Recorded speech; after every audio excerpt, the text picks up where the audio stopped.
اعوذ باللہ من الشیطان الرجیم بسم اللہ الرحمن الرحیم الحمد للہ رب العالمین والصلاة والسلام علی اشرف الانبیاء والمرسلین وآلہ الطیبین الطاہرین۔ سورہ الفتح کی آیت 29 کے ذیل میں گفتگو ہو رہی تھی، جس میں اللہ تعالیٰ نے ارشاد فرمایا کہ محمد صلی اللہ علیہ وآلہ وسلم اللہ کے رسول ہیں، اور جو لوگ ان کے ساتھ ہیں وہ کفار پر سخت گیر اور آپس میں مہرباں ہیں۔ رسول اللہ کی معیت، رسول اللہ کے ساتھ، عربی میں ایک مع ہوتا ہے، ایک صاحبہ ہوتا ہے۔ صاحبہ ساتھ رہنا، معیت بھی اردو میں بھی دونوں کا مطلب ایک ہی لفظ سے ہم معنی کر سکتے ہیں۔ معاہو اس کے ساتھ ہے،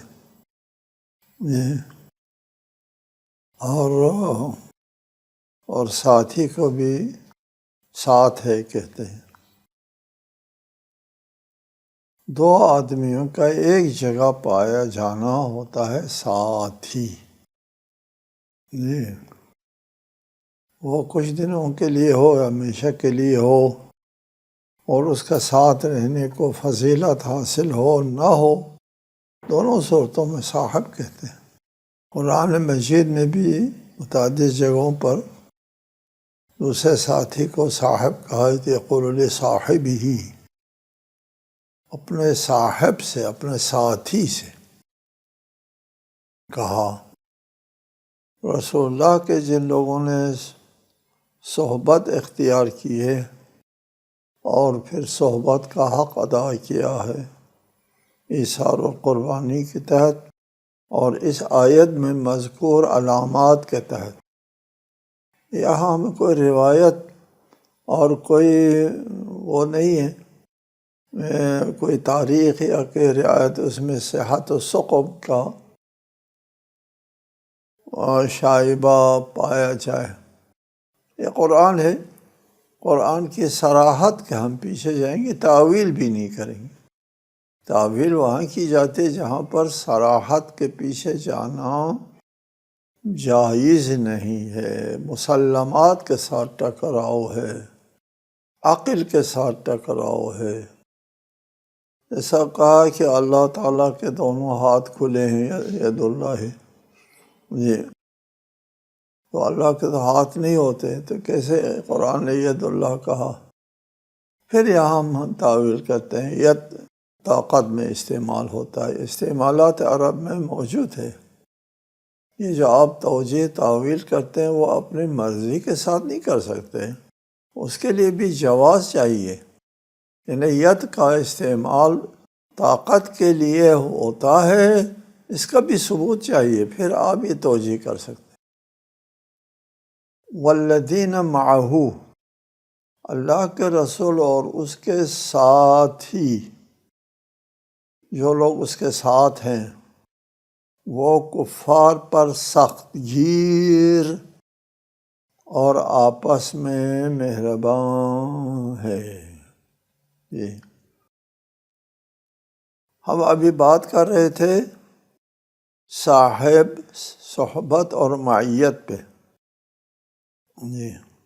صحبت جو ہے ایک جگہ ساتھ پائے جانے کو صاحب کہتے ہیں، جیسے یا صاحبی السجن، حضرت یوسف نے کہا اپنے دو زندانی ساتھیوں سے، دو زندانیوں سے جو زندان میں ساتھ تھے، ان کو صاحب کہا، زندان کے ساتھی۔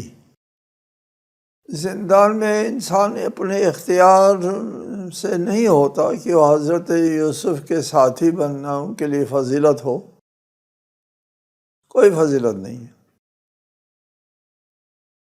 یا صاحب السجن، اے میرے زندان کے دو ساتھی، ان دو ساتھیوں کو قرآن نے چونکہ صاحب، ایک رسول کا صاحب کہا ہے، وہ فضیلت ہے؟ نہ، کوئی فضیلت نہیں ہے۔ کیوں نہیں؟ وہ اپنے اختیار سے نہیں بیٹھے حضرت یوسف کے پاس، وہ زندانی تھے، مجبور تھے، مقہور تھے، ان کو اسیر بنایا اور مجبور کر کے زندان میں بند کیا تو ساتھ ہو گئے۔ انہوں نے ساتھ رہنا اختیار نہیں کیا، پھر آپ ادھر اس چیز کا کیوں ذکر کر رہے ہیں؟ اس چیز کا ہم اس لیے ذکر کر رہے ہیں کہ صاحب صادق آتا ہے، نہیں کہ فضیلت ہے، کوئی فضیلت نہیں ہے جی۔ صاحب سجن، زندان کے ساتھیوں کو فضیلت کچھ نہیں ہے، لیکن صادق آتا ہے، ہم یہ بات کر رہے ہیں۔ فضیلت ہو فضیلت نہ ہو دوسری بات ہے، صاحب صادق آتا ہے، صاحب سجن، زندان کے ساتھی، آزاد کے ساتھی نہیں،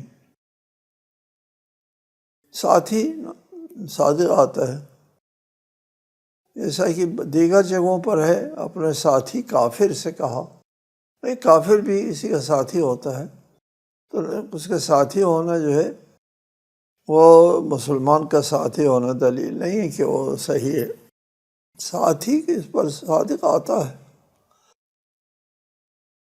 غار ثور میں اس آیت سے زیادہ وضاحت ہوتی ہے، اذ یقول لصاحبہ لا تحزن ان اللہ معنا، وہ اپنے ساتھی سے کہہ رہے تھے کہ حزن، فکر نہ کرو، اللہ ہمارے ساتھ ہے۔ یقول لصاحبہ، اپنے صحابی سے، رسول کے صحابی ہے، رسول کے ساتھ ہے اپنے اختیار سے، یہاں صحابی فضیلت ہے نہیں کی بات نہیں ہو رہی، بات ہو رہی ہے اطلاق صحابہ کی، صحابہ صاحب کا اطلاق ہو، یقول صاحب ہی، صاحب کا اطلاق ہوتا ہے زندان کے مجبوراً ساتھ رہنے والوں پر بھی، اور غار ثور کے اپنے اختیار کے ساتھ رسول اللہ کے ساتھ رہنے کو بھی، دونوں پر صادق آتا ہے۔ یہاں ہم فضیلت عدم فضیلت کی بات نہیں کر رہے ہیں، صادق آتا ہے کی بات کر، صادق ہے، ساتھ رہنے والے کو صاحب کہتے ہیں، اللہ ہمارے ساتھ ہے۔ مثال میں آپ کو اس غار میں ایک شخص کی صحبت حاصل تھی اور اللہ تعالیٰ کی معیت، دو باتیں ہیں، صحبت اور ہے، معیت اور ہے، اس وجہ سے نہیں کہا جاتا ان اللہ یصاحبنا، نہیں کہا جاتا، ان اللہ معنا کہا جاتا ہے۔ اور انسان کے لیے صاحبہ بھی کہتے ہیں، معاہو بھی کہتے ہیں، دونوں، جیسا کہ اس آیت میں ہے والذین معاہ، جو رسالت معاہ کی معیت میں ہیں۔ اس سے واضح ہے کہ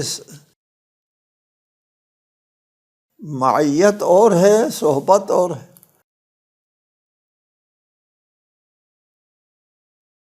یہاں والذین معہ یہاں فرمایا ہے، اس لیے جو لوگ رسالت معاہ کی معیت میں رہے ہیں پوری زندگی، ان کے لیے فضیلت ہے، ان کی شناخت ہوتی ہے اس آیت کے ذریعے۔ اور تہجد کے لیے ایک طائفہ، ایک گروہ وہ بھی ہے جو آپ کے ساتھ ہے، آپ کی معیت میں ہے۔ دیکھو یہاں پر صحبت کا لفظ نہیں ہے، بلکہ مع کا لفظ ہے۔ اب ہم آگے آتے ہیں کہ اچھا اس کا مطلب آپ نے جو کہا صحبت اور ہے، معیت اور ہے، تو معیت کس قسم کے ساتھ رہنے کو کہتے ہیں؟ کیا ہوتی ہے معیت؟ جی، والذین معہ، جو رسالت معاہ کی معیت میں ہے۔ معیت کی نشانیاں کیا ہیں؟ جی آگے قرآن اس کی تفصیل بتاتا ہے، معیت کس کو کہتے ہیں، کن لوگوں کو کہتے ہیں معاہ۔ پہلی علامت اشداء علی الکفار، معیت کی علامت یہ ہے کہ وہ کافروں کے لیے سخت گیر ہوتے ہیں۔ یہ اہم صفت یہ ہے، وہ کفار پر سخت گیر ہوں۔ دوسری آیت میں کہا ہے ان اللہ یحب الذین یقاتلون فی سبیلہ صفا کأنہم بنیان مرصوص، اللہ ان لوگوں سے محبت کرتا ہے جو اس کے راہ میں صف بستہ ہو کر لڑتے ہیں کہ گویا کہ وہ سیسا پلائی ہوئی دیوار ہیں۔ اشداء کی تعریف ہے قرآن میں۔ اشداء کون ہوتے ہیں؟ یقاتلون فی سبیلہ صفا کأنہم بنیان مرصوص، یہ ہے اشداء علی الکفار۔ اشداء کی تعریف بنیان مرصوص کے ساتھ ہے کہ وہ سیسا پلائی ہوئی دیوار کی طرح اشداء ہے۔ جی قرآن کی وضاحت ہے اور ہماری نہیں ہے۔ لہٰذا وہ لوگ جو ہر میدان میں رسول اللہ کے ساتھ نہیں رہے اور جنہوں نے میدان جنگ میں ایک کافر کو بھی نہیں مارا، وہ اشداء علی الکفار کے مصداق نہیں بنتے۔ رحماء دوسری علامت، رحماء بینہم، آپس میں مہرباں ہوتے ہیں۔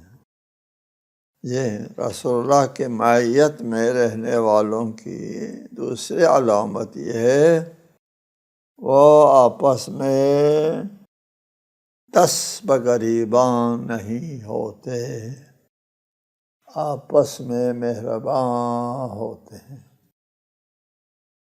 لہٰذا اس دوسری علامت کے تحت جو آپس میں سختی سے پیش آتے تھے وہ معیت کے مصداق میں نہیں اترتے۔ دوسری جگہ فرمایا ثم کان من الذین آمنوا وتواصوا بالصبر وتواصوا بالمرحمہ، پھر وہ شخص ان لوگوں میں شامل ہوا جو ایمان لائے اور جنہوں نے ایک دوسرے کو صبر کرنے کی نصیحت کی اور شفقت کرنے کی تلقین کی۔ یہ رحماء بینہم کی تعریف۔ تیسری علامت، رسول اللہ کی معیت کا شرف حاصل کرنے والوں کی تیسری علامت کیا ہے؟ تراہم رکعا سجدا، کثرت سے سجدہ اور رکوع کے حالت میں پاؤ۔ تراہم راکعین ساجدین نہیں ہے، رکع سجد ہے جو کثرت کے اوپر صادق آتا ہے۔ لہذا معمول کے جو پانچگانہ نمازیں پڑھنے والے ہوتے ہیں وہ رکع اور سجد نہیں ہوتے۔ کچھ ہستیوں کے بارے میں ہے کہ وہ دن رات 24 گھنٹے میں 1000 رکعتیں پڑھتے تھے، وہ رکعین ہے سجدن۔ تراہم رکعا سجدا، تراہم راکعین ساجدین نہیں ہے۔ وہ تو بہت سے لوگ راکعین اور ساجدین آپ دیکھیں گے مسجد نبوی میں۔ ان کی تفصیل رکعا سجدن کی توضیح قرآن میں اور جگہ یہ ہے۔ اور جو لوگ صبح و شام اپنے رب کو پکارتے ہیں اور اس کی خوشنودی چاہتے ہیں انہیں اپنے سے دور نہ کریں، یہ لوگ سجد ہیں، رکعا سجد ہے یہ لوگ، جن کے بارے میں فرمایا وَلَا تَطْرُدْ، ان کو اپنے سے دور نہ کرو۔ چوتھی علامت، یبتغون فضلا من اللہ ورضوانا، یہ جو لوگ آپ کی معیت کا شرف حاصل کر رہے ہیں وہ اللہ کے فضل اور خوشنودی کے طالب ہوں گے۔ یبتغون فضلا من اللہ ورضوانا، ان کا ہر عمل فضل اور خوشنودی خدا کے حصول کے لیے ہوگا، اپنے ذاتی اغراض اس میں شامل نہیں ہوگا۔ یہ بہت کڑی شرط ہے، یبتغون فضلا من اللہ ورضوانا، اللہ کا فضل اور اللہ کی خوشنودی کے طالب ہوتے ہیں۔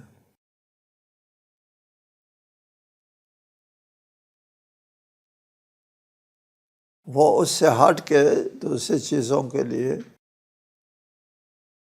تگ و دو نہیں کرتے۔ سیماہم فی وجوہہم من اثر السجود، پانچویں علامت کیا ہے؟ کہ ان کے چہروں پر سجدوں کے آثار نمایاں ہیں، جو کثرت سے سجدہ اور عبادت کے آثار ہیں۔ تراہم رکعا سجدا، تراہم اس کے آثار ان کے ماتھے کے اوپر موجود ہوا کرتے ہیں۔ سیماہم فی وجوہہم من اثر السجود، ان کے چہروں پر سجدوں کے آثار نمایاں ہیں۔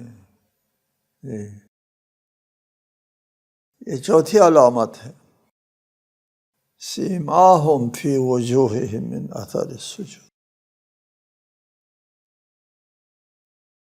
یہ عبادت کے یہ آثار، یہ 5 علامتیں ہیں، یہ باتیں، یہ 5 علامتیں ہیں رسول اللہ کے معیت میں رہنے والوں کی۔ یہ ایک قسم کی جو ہے ضرب المثل کی طرح آسمانی کتابوں میں موجود ہے، ضرب المثل کی طرح، اصحاب رسول کی طرح جو ان اوصاف کے حامل ہوتے۔ ذالک مثلہم فی التوراۃ، تورات اور انجیل میں اصحاب رسول کے اوصاف کے لیے یہ ضرب المثل کے طور پر موجود ہے، اور آگے اس کی ایک تشریح، تمثیل، ایک مثال۔ اللہ تعالیٰ مثالیں عام سب لوگوں کے سمجھ میں آنے کے لیے پیش فرمایا کرتا ہے اپنی کتاب میں۔ کزرع اخرج شطأہ، جی یہ جو رسول اللہ کے ساتھ، رسول اللہ کی معیت میں ہوتے ہیں، ان کی مثال جو ہے اس کھیتی کی طرح ہے جس نے ابتدائی مرحلے میں اپنی کومپل نکالی۔ اخرج شطأہ، شط کومپل نکالی، تو نہایت نازک ہوتی ہے شروع میں۔ اخرج شطأہ، جی اسلام کی جب ابتدا ہوئی، جب اسلام جو ہے وہ اخرج شطأہ کے مرحلے میں تھا، وہ شعب ابو طالب میں بائیکاٹ کی حالت میں، بے بسی کے حالت، سبحان اللہ، 3 سال اس تپتے پتھروں میں۔ یہ مزرعہ اسلام کے ابتدائی دور کی طرف اشارہ ہے، جس میں اسلام کی کومپل کے اپنے وجود کا اظہار، بہت ضعیف کومپل، ابتدائی جو نکلتے ہیں سوئی کی طرح، نازک سے، اور اس وقت اس نازک ترین کومپل کی ایک ایک کی حفاظت ہوتی رہی. کون تھا حفاظت دینے والے؟ سب لوگ تو آپ کے خلاف تھے، آپ کو طعنے دیتے تھے، آپ کو ساحر اور مجنون کہتے تھے. پورا قریش آپ کے مخالف تھے. واضح ہے، سب کو پتہ ہے کہ اس وقت جس نے اس مزرعہ اسلام کے کومپل کو تحفظ دیا ہے وہ حضرت ابو طالب علیہ السلام ہے. دنیا جیسے جیسے روشن ہوتی جا رہی ہے ایسے ابو طالب کو ماننا پڑ رہا ہے.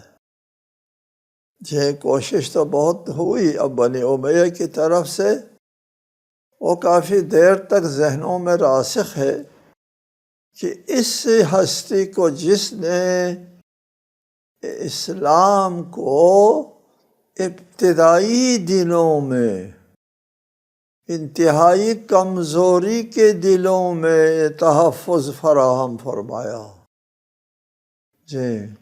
اس کمزور لاغر سے کومپل کے اوپر آنچ نہیں آنے دیا. وہ ابو طالب ہے. فآزرہ، پھر اس کومپل کو تقویت پہنچائی. آزرہ یعزر وزیر، بوجھ اٹھانے کو، فآزرہ اس کو تقویت پہنچا دی. کزرع اخرج شطأہ، اس کھیتی کی طرف ہے جس نے اپنی کومپل نکالی اور پھر اس کے بعد کیا کیا؟ فآزرہ، اس کو تقویت پہنچا دی، اسے کھیتی نے پہنچا دی. آزرہ کا فاعل جو ہے وہ الزرع ہے، زرع کا زرع اخرج شطأہ، زرع جو ہے کا فاعل ہے، اس کھیتی کی طرح ہے، اس کھیت نے تقویت پہنچا دی. اب یہ طاقتور ہو گئے. فاستغلظ فاستوى على سوقه، اب یہ کومپل جو ہے نازک مرحلے سے گزر کر مضبوطی کے مرحلے میں داخل ہو گئی. فاستغلظ، غلیظ، شدید ہو گیا. فاستوى على سوقه، اپنے تنے پر کھڑی ہو گئی. اب اس قابل ہو گیا کہ وہ اپنے پاؤں چل پڑے. اور یہ کھیت جو ہے وہ سرسبز و شاداب ہو گیا. بعد میں لوگوں نے اس کھیت سے فصل اٹھائی اور کھائی. ابو طالب نے اس کھیت کو تقویت دی اور علی نے اس سلسلے میں اشداء علی الکفار کا کردار ادا کیا. ابو طالب نے اس کو تقویت پہنچا دی اور جب فصل کاٹنے کا وقت آیا تو اور لوگ آگے آگے لوگوں نے فصل اٹھائی، کھا لی. اس سلسلے میں دو چند باتیں رہ جاتے ہیں، وہ آئندہ انشاءاللہ بیان کریں گے. السلام علیکم ورحمۃ اللہ وبرکاتہ.